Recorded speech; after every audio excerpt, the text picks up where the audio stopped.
He just wanted to ruin someone else's resume. Instead, he made a criminal who came back for him. The reference check. The phone rang near closing. Robert was already counting coins when the shrill ring cut through the quiet. He picked up and heard a machine first. Press 1 for English, 2 for Spanish, then a cheesy sax loop stuck on one note. Robert frowned, waited. A live voice came, a man official like reading from a card. Reference check, he said. Harper with an E or not? With an E, Robert answered, glancing at the till.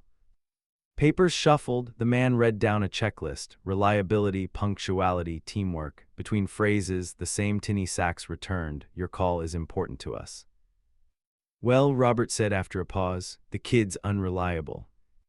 The word dropped heavy. He repeated it slow, like tasting it, then wrote it on a yellow sticky, crooked letters, unreliable, and slapped it on the till, a reminder.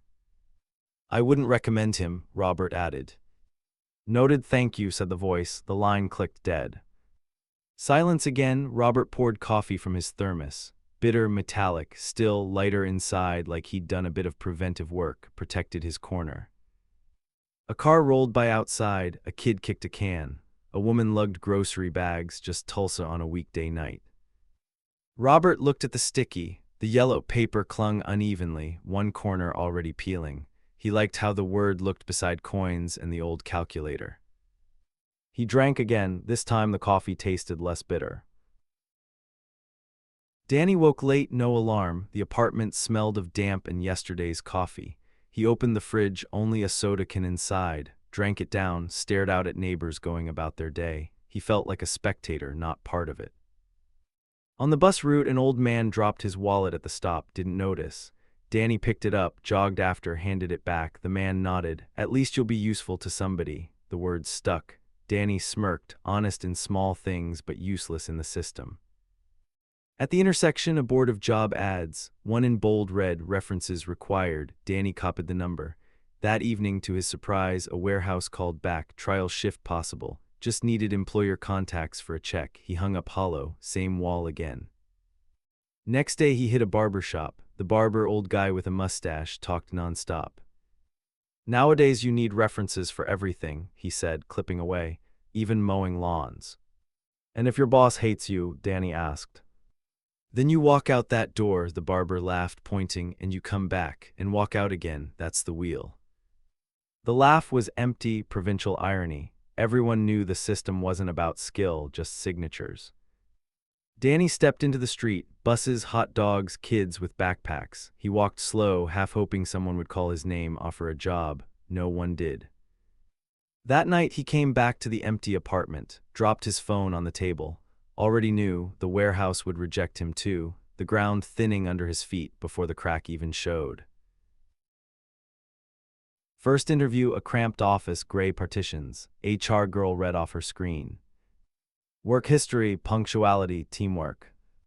Never looked at him, just clicked boxes. At the end, she said flatly, "We appreciate your interest."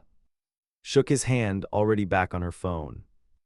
Second one was fancier, clean lobby, AC, motivational posters. New HR, same script, same pauses, same ending line, but with a smile like to a kid.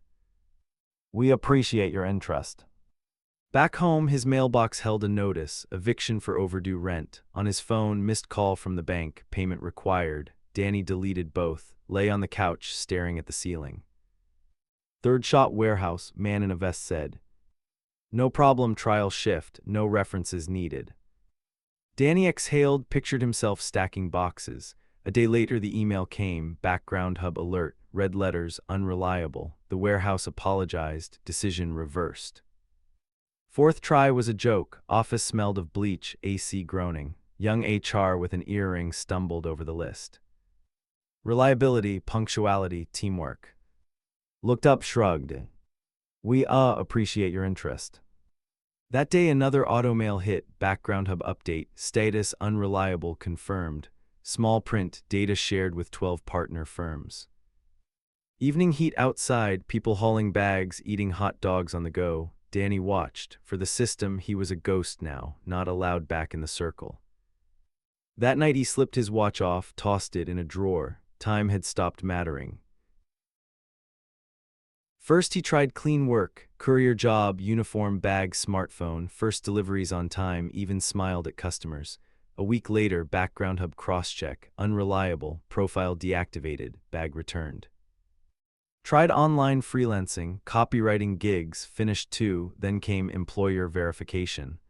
Next day, unreliable signal detected, account closed. Money drained, landlord hinted eviction, bank called more often. At a dive bar he met 2 locals. One huge, shoulders like lockers, always carried a bat, called himself Tybar, but if a dog barked nearby he turned pale, ducked behind others. The second, skinny, jittery, nicknamed Dime, always counting coins, scribbling numbers on his palm. His skin was a ledger. They took Danny in quick, swap tricks, return goods without receipts, swap price tags, bank on cashier mistakes. Danny half listened, then tried one himself. Dragged a busted blender from the dump, took it to a store. Cashier, a 20-year-old girl, frowned. Got a photo with manager of the month. "Eh, what?" Danny blinked. New rule, proof of purchase, photo in front of the stand. No photo, no return. He walked out with the useless blender. Even petty scams had turned absurd. That night Tybar pushed a hard plan, rob a warehouse, cash only. Dime dreamed about rigging lottery machines. Danny refused, not me. But soon another email came, unreliable. He sat on the bed, screen glowing, no way out left. Next meet, Tybar and Dime pitched a light hit on a corner shop. Danny didn't object this time, he nodded, circle closed. Robert sat in the stuffy hall of the district trade group. A security consultant was on stage, waving his tablet. Cameras, sensors, alarms, even a no-cash sticker cuts risk 70%. After the talk, he handed Robert a price sheet and one of those stickers. Robert took it, though cash always sat in his till, too convenient, but now he could tell himself he was being safe. His mind replayed the fine. Inspector nailed him for swapped price tags, chips under the wrong sign. Danny had stocked that shelf. "I was right," Robert muttered. "Unreliable, if he slipped once he'll slip worse." Anger dressed up as reason. Meanwhile, at the bar, Tybar, Dime, and Danny argued over details. "Tights need to be 60 den," Tybar said, tying a bandana. "You nuts," Dime waved him off. "60's too thick, we'll blind ourselves, 40. "Make it 20, Danny muttered. "Just hurry up." Their plan was born like that dumb debate over nylon. That night the news ran, South Tulsa hit by a string of robberies. Suspects, 3 men. Robert half listened. For a moment he thought maybe his ex-employee got dragged in, maybe his shop wasn't the target. Still, unease stuck. At home, his wife balanced the books. "We're on a thread," she said. "One slip, that's it." Robert nodded. Now he double-checked locks, and the sticky with unreliable still clung to the till, a daily reminder of his choice. The day was thick, air stuck like dust in the shop. Robert lingered at the till, counting bills, few but each heavy. He reached for his thermos when the door screeched open. 3 walked in, faces in tights but movements clumsy. Tybar waved his rusty bat, snagged it on the lollipop stand. Yanked, candies spilled. The mask slipped over his eyes. Dime slapped the till with his scribbled hand. "Cash in the register," Danny yelled, voice cracked but familiar. Robert opened the drawer slow. His eyes fell on the slouched shoulders of the one in front. He knew that walk. Saw him once with a box, unsure where to put it. "You," Robert blurted. Silence. Tybar still tugged the bat, Dime counting coins. Danny dropped his gaze, then snapped it up. "Faster, Mr. Ellis, hand it over." Robert exhaled. "You weren't the threat, I was afraid of what you reminded me of." Danny clenched fists. "You called it prevention, I became the symptom." The alarm light blinked red. New system needed a call to confirm. Robert knew the code, but the line was busy. From the speaker came that same sax loop, "Your call is important to us." He lined in, whispered, "Walk away, forget it, no one will know." For a moment it might have ended there, but Dime, sweating, slapped the red button. Siren screamed. Tybar ripped the bat free, dropped it with a clang. Panic swept them. Danny lingered by the till, eyes catching the yellow sticky, unreliable, crooked letters. He froze like reading a verdict. Cops swarmed fast, Danny didn't resist. Hands cuffed, he only managed.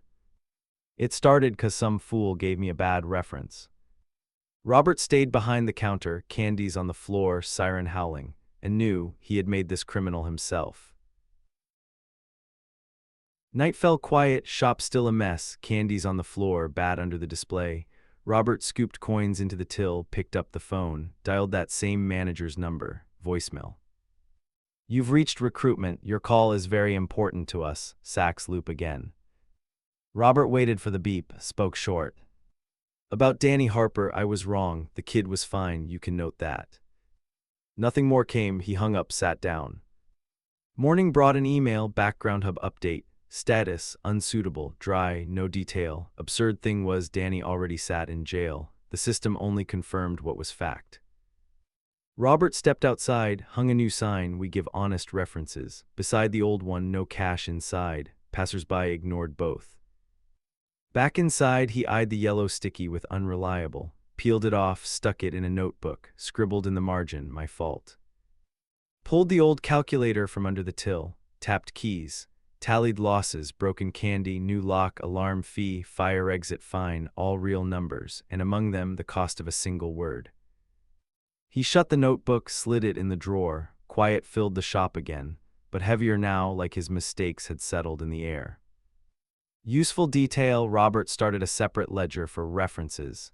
On page 1 he wrote big, "Only tell the truth, even when bitter."